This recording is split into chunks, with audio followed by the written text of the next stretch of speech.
Have you ever dreamed about living on the beach? What about the beach in Panama? So today I'm gonna break down the costs of all the different beach areas from Coronado, San Carlos, Chame, Buenaventura. They all come with different things to do. They all come with different lifestyles and very different costs of living. So today we're gonna go into what it costs to live in the beach on the Riviera Pacifica in Panama. So in terms of housing costs, this is gonna be where you see the largest difference in terms of Panama City versus the beach areas.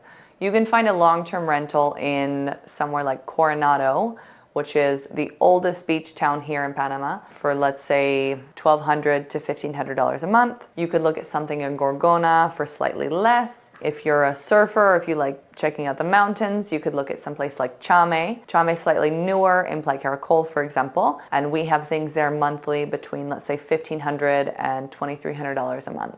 In terms of your utilities and internet, I actually use less AC at the beach because during the day, especially if you're close to the ocean, you have a nice sea breeze. So the only time I put on the AC is at night. So that automatically takes my electricity costs lower at the beach than it would here in Panama City. For things like water and gas, it's going to be similar, maybe slightly more in the beach areas, but you're still not looking at over, let's say, $15 to $25 between the two, between gas and water. And then you would pay very similar pricing for things like Wi-Fi, so between $35 to $60 a month for the fastest Wi-Fi. In terms of groceries, so you still have a lot of the same grocery stores that you have in Panama City out by the beach areas. So you have Ariba Smith, you have various, you have two different Super 99s, you have Array, and then you also have things like Deli Gourmet for more like specialty foods.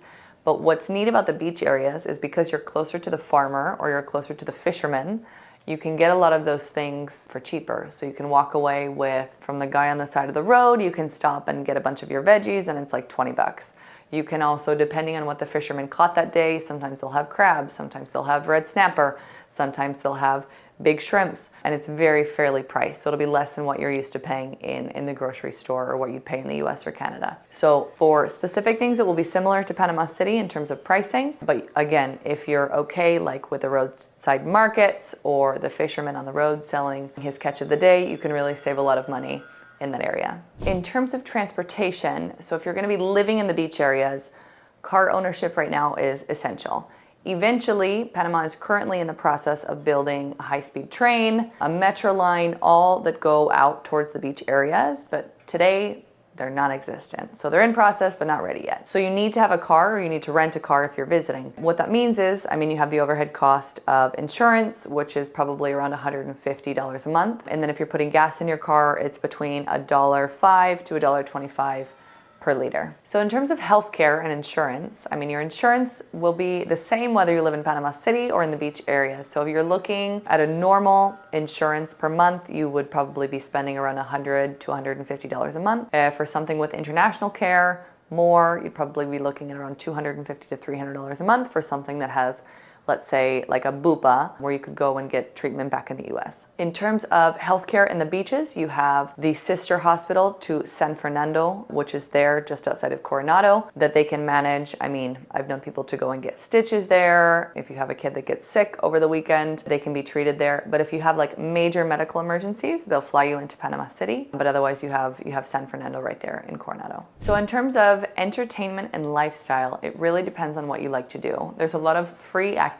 For example, in Chame, there's some really cool hiking because you have some mountains there.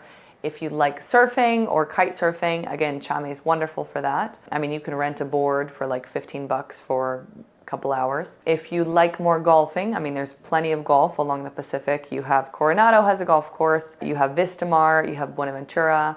You have other options there. So there's, those probably range from, let's say, $100 to $175 for tea time. And then in terms of eating out, you're not gonna have as wide in terms of options of cuisine out by the beaches, but you can get really good fresh seafood anywhere along the Riviera Pacifica, really, and it's very fair price. So you'd pay between, let's say, $5 for a meal to, on the high end, like At some place like Luna Rosa, which is really nice Italian, like $18, but you have a lot of options. So to give you an idea of overall budgets, for example, for a single person, you're coming, you could live comfortably at the beach area for, let's say, starting at $1,500 a month up to $2,200 a month. If you're coming as a pair, if you're coming as a couple, between $2,200 and $3,200. And if you're coming as a family of, let's say, 4, you could live comfortably between, let's say, $3,500 and $5,000 a month. So whether you're looking at Coronado for its conveniences or Chame because you like nature and surfing,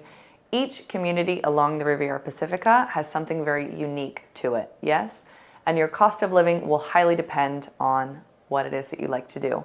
But general rule of thumb, your cost of living in comparison to other beach towns around the world, whether that's North America or Europe, is going to be significantly lower. If you like these videos and you want us to make more of them, be sure to like and subscribe because we have another video talking about the cost of living in Panama City. We'll make another one comparing it to mountains, so you guys have Panama City, the mountains, and the beaches to compare.